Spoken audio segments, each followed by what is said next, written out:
मोहसिन नकवी अली अमीन गंडापुर से ऐसे ही नहीं मिले, बल्कि इमरान खान के लिए पैगाम भेजा है कि एस्टेब्लिशमेंट आपके साथ मुज़ाकरात करने को तैयार हैं। हम भी समझ चुके हैं कि मुज़ाकरात के अलावा कोई रास्ता नहीं है, लेकिन चंद शराइत जो हैं वो मोहसिन नकवी ने भी इमरान खान के सामने रखती हैं कि ये जो आप कह रहे हैं कि पहले ऐसा होगा फिर वैसा होगा, तो अभी भी एस्टेब्लिशमेंट जो है वो यही सोच रही है कि इमरान खान जो है वो एस्टेब्लिशमेंट को डील दे देंगे। लेकिन इमरान खान जो है वो समझ चुके हैं कि इस कदर प्रेशर इन पर आ चुका है कि मैं जैसी मर्जी डील चाहूंगा करूंगा। और मुशाहिद हुसैन सैयद ने भी यही खबरदार किया था कि वो वक्त ना आए कि Imran Khan mother of deal हासिल करके बाहर निकले, लेकिन अब वो वक्त एस्टेब्लिशमेंट की गलतियों से खुद इमरान खान को मिल चुका है। यहाँ पर असद तूर ने क्या कहा, आप ये जरा उनको सुने। कमेटी के इजलास में शिरकत करनी थी, लेकिन उसके अलावा उन्होंने चीफ मिनिस्टर खैबर पख्तूनख्वा अली अमीन गंडापुर साहब से अलहदगी में मुलाकात भी की, एक मानून मुलाकात। उसमें कहते हैं कि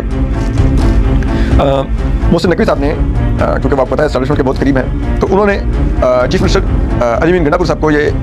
पैगाम दिया कि एस्टेब्लिशमेंट की क़यादत को डायलॉग पर वो भी राज़ी हैं, लेकिन वो बरहरास्त आपसे डायलॉग नहीं करेंगे और मैं हूँ बैठा हुआ डायलॉग में, तो आपको तसल्ली होनी चाहिए। जो चीज़ें हैं वो ये हैं कि एक तो मुज़ाकरात बिल्कुल होने चाहिए, एस्टेब्लिशमेंट भी अब मुज़ाकरात पर तैयार है। दूसरा ये एस्टेब्लिशमेंट ये कहती है कि पेशगी शराइत मत रखें कि जैसे कहते हैं ये होगा तो फिर होगा, ये होगा तो फिर बात होगी, तो बगैर किसी पेशगी शराइत के बातचीत का आगाज़ करें और उस बातचीत में बिल्कुल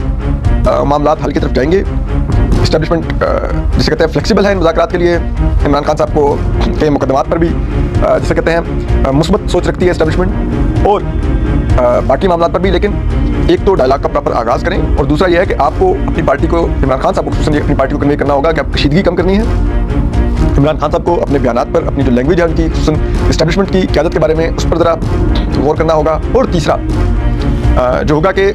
कुछ ऐसे CBMs भी करने होंगे जिससे एस्टेब्लिशमेंट को ये एतमाद हो कि इमरान खान अब मजीद इस निज़ाम के लिए, जो अभी वक्ती तौर पर खतरा बनने की कोशिश नहीं कर रहे और वो मईशत को चलने देना चाहते हैं, उसके बाद ये होगा गैस का टेम्परेचर नीचे लग जाएगा और फिर इमरान खान साहब और PTI को भी, जिसे कहते हैं ना, काफ़ी नरमी का रियासत की तरफ से जिसे कहते हैं ना मिलेगी कि वो जिन मुश्किलात का शिकार है उनसे ऐसा निकलने लग जाएंगे और फिर मामलात आगे बढ़ेंगे। तो आप ये इमरान खान साहब से अगर यकीन दहानी ले लेते हैं तो एस्टेब्लिशमेंट बिल्कुल तैयार है, और मैं एस्टेब्लिशमेंट की तरफ से पैगाम लेकर आया हूँ कि एस्टेब्लिशमेंट को अब मुज़ाकरात पर कोई एतराज़ नहीं है। दूसरी तरफ जो नून लीग है वो बिला वजह, जैसे कहते हैं ना, पराई दीवानी में अब्दुल्ला दीवाना, पराई शादी में अब्दुल्ला दीवाना, तो वो बिला वाली नाचते फिर है कि वो हमने फैसला किया मियां नवाज शरीफ को मना लेंगे कि वो डायलॉग के लिए मान जाएंगे। मियां नवाज शरीफ को तो कोई एतराज़ नहीं रहा होगा डायलॉग के ऊपर। बात यह कि नून लीग की हैसियत कोई नहीं है, ठीक है, वो इस डायलॉग में तो कोई भी उनकी हैसियत नहीं है, ना उनकी कोई लेटमेसी है, ना उनका कोई मैंडेट है, ठीक है, फॉर्म 47 की लास्टिक की शलवारें पहन के तो